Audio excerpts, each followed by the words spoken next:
Isang magandang araw po ng Sabado po muli, mga bayan karerista, mga Kelos TV po muli, upang ibigay naman sa inyo ating mga giya sa araw na to, Sabado, April 18, 2026, kung saan idaraos po ang 20th Annual Jockeys Racing Festival. At ito po ay magsisimula po ng alas 3 ng hapon at pinabibilangan po ng 10 pangarera na hitik po sa mga mananakbo at may kahirapan po kaya hinay-hinay lang. Sa punto po ito, tayo ay diretso na rin po at hindi na po tayong papaligoy-ligoy pa. Tayo na po. Karera numero 1, start ng first pick 5 races 1 to 5. At ito ang Club Don Juan Marjo Piltubo race. Isang 3-year-old and above maiden race for placers. Meron po tayong pentapekta rito. At tatakmin sa distansyang 1,400 meters. Post time is 3 o'clock p.m. 8 entries. Pampremera po natin dito yung kalahok number 6, Ikaw ang Pag-asa. Renda po ni C. Penson. Namulatan po ito sa pista noong last January 11 kung saan tumakbo po sa kanyang novato na nanalo naman po siya at nagtiyempo siyang 1 minute and 14 sarado.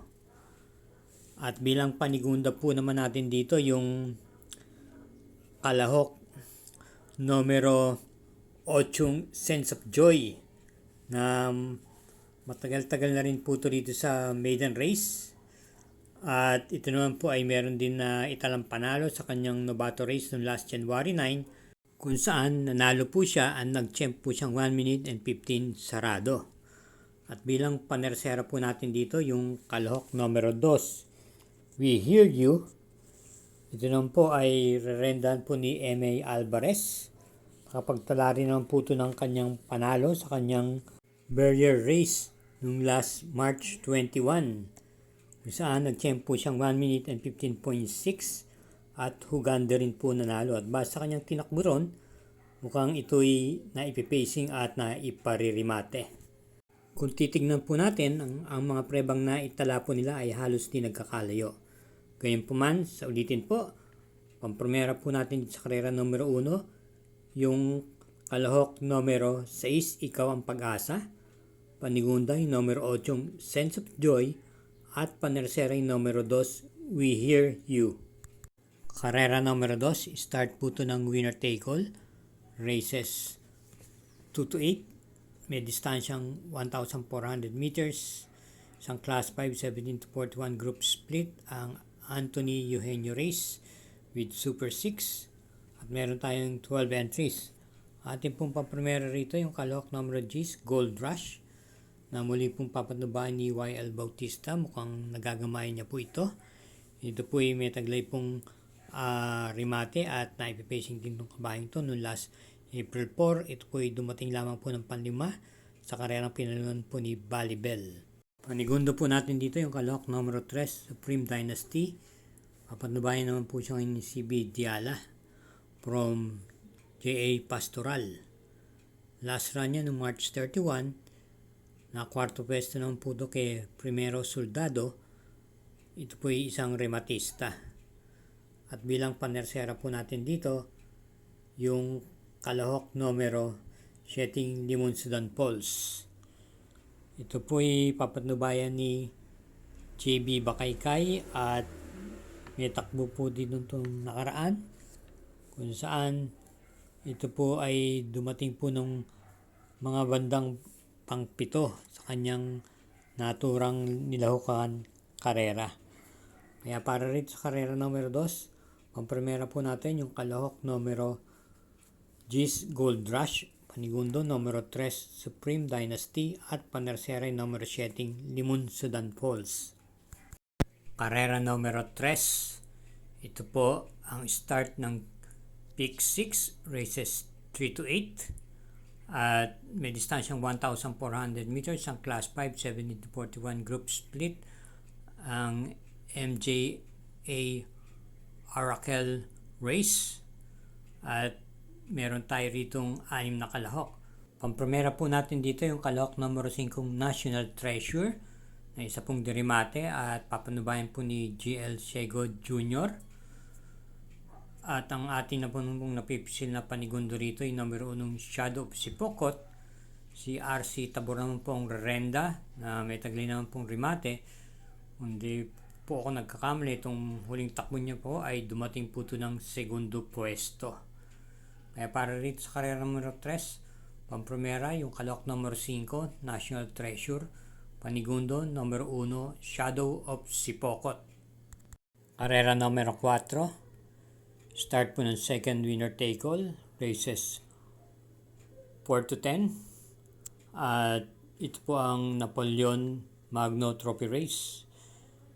Isang class 5, 1741 group split, may distansyang 1,400 meters with Super 6, kinabibilangan ng 13 kalahok. Ang primera po natin dito ay number 5 Sweet Damani, na muli pong renda ni A.R. Villegas. Maganda po ang kanyang ipinakita sa kanyang barrier na nakaraan at nagtiyempo siyang 1 minute and 13.6. Pwede pong i-pacing at iparimati itong kabayong to. At bilang panigundo po natin dito, yung maganda rin tinatakbo. Nasa timbangan parating ng makaraan. Yung numero G's, Attorney Winona, na nagagamayan ng po ni JT Sarate. At panersera po natin yung numero 2, My Dad Bogart. Si JR De Ocampo po muli ang magdadala. Kaya para rito sa karera numero 4, pampremera yung kalok numero 5, Sweet Damani, panigundo yung numero G's, Attorney Winona, at panersera yung numero 2, My Dad Bogart. Karera numero 5, distance 1,400 meters, isang class 4, group 42 to 56 group split, at start po ito ng second pick 6, races 5 to 10. Meron po tayong pentapekta rito at meron 11 kalok dito. Ating pang-primera rito yung numero 9 Blame the Ghost. Nagagamayan po ni J.D. Hugo. Ito po yung naturuan na rin po itong ialis na maaga at may taglay din naman pong remate. Itong nakaraan po ay maganda naman po ang kanyang ipinakita. Dumating po ito ng mga tersera o segundo pwesto. Bilang panigundo naman po natin dito yung numero 8 yung Marvin's Pride na nagagamayan po ni PR Dalema. Sa likuran din po naman ang gagaling itong kabayang to. At panersera po natin dito yung numero 6 Stand in Faith na kami nagagayan po ni JR De Ocampo. At kailan lang nitong buwan po ng Marso, ito po ay nakapagtala po ng panalo. May taglay din naman pong remate. Kaya para rin sa karera numero 5, pampremera, numero 9, Blame the Ghost. Panigundo, numero 8, Marvin's Pride. At panersera, yung numero 6, Stand in Faith.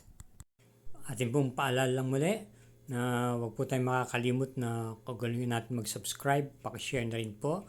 At hit po natin yung like at notification bell button. At gayon din naman po, pakifollow po ang Samut Sari Mangkelos TV FB page. Salamat po.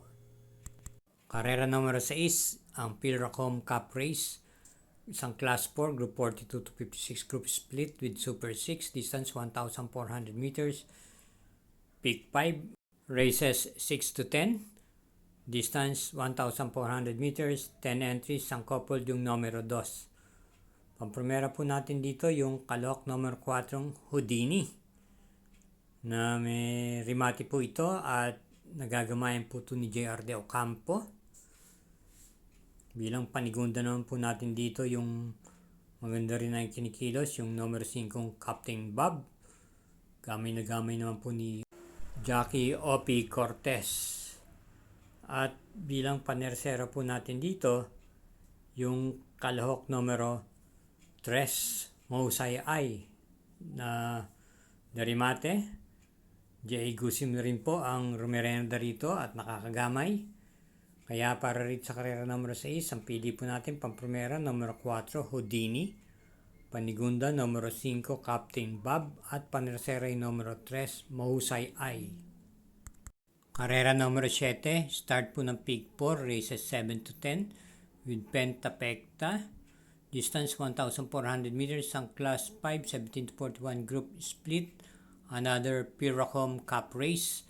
At meron po tayo dito 13 entries. Pampremera po natin dito yung numero 8 yung Brown Pirate na mukhang mababa po sa laban na to. Ito po ipapanubayan po ni JL Lazaro.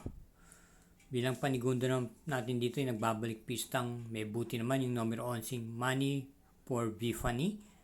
Si Espare Jr. naman po ang rerenda. Tataas din pong grupo ang nakakalaban nito. Kaya para rito sa karera numero 7, dalawa lang po tayo. Pampremera, numero 8, Brian Pirate. Panigundo, numero 11, Money for Bifani. Karera numero 8, distansya 1,400 meters with Super 6, ang class 4, group 42 to 56, ang Philippine Jockey Club race. At meron po tayo ditong 13 entries. Pampremera po natin dito yung numero 2, Crying Lightning. Ito po isa rin imported horse. Papanubayan po ni RM Garcia at nung huling laban niya, maganda naman po ang kanyang ikinikilos. Bilang panigunda po natin dito yung numero 3, Dreaming Always, na veteran na po sa gantong labanan at sa mga stakes races. J.I. Pastoral naman po ang mamatnubay. At bilang panersera po natin dito yung numero 13 Sabawani ni J.L. Sego Jr. Muli dito sa karera numero 8, pampremera, numero 2, Crying Lightning. Panigunda, numero 3, Dreaming Always. At panersera, numero 13 Sabawani. Karera numero 9, Penultimate Race.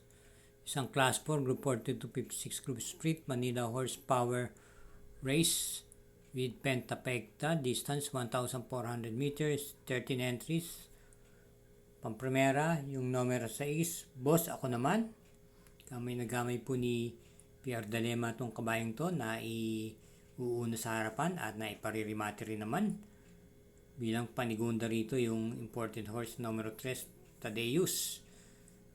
Gamay po ito ni JL Lazaro.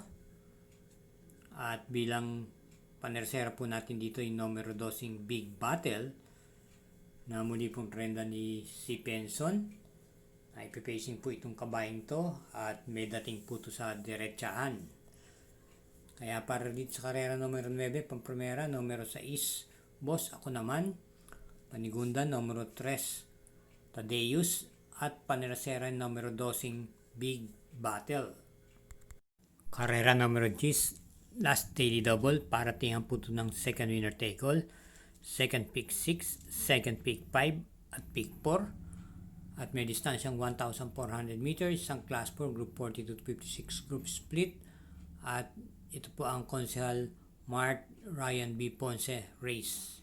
Meron tayong 12 entries. Ating pampremera rito yung numero 1, Frosty Raven, na isang imported horse. At gamay na gamay naman po ni Opi Cortez. Pwede po itong i-pacing at iparimate.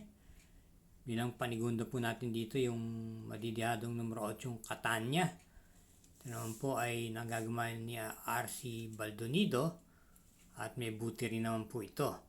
Bilang panersera po natin dito yung isa pa rin imported horse numero 3 sa isang derimate, Concrete Solution. Itong mga kanang takbo niya ay nalalimado po ito pero hindi po ganong maganda ang mga salida. Muling renda naman po ni CM Pilapil.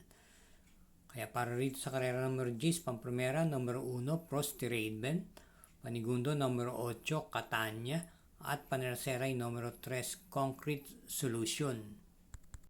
Sa ating pong mga masugintang subaybay, thank you again for watching at hinay-hinay lang po dahil may kahirapan po ang pagkaka-line up ng pangarera. Good luck po at ingat po lagi sa ating pag-uwi.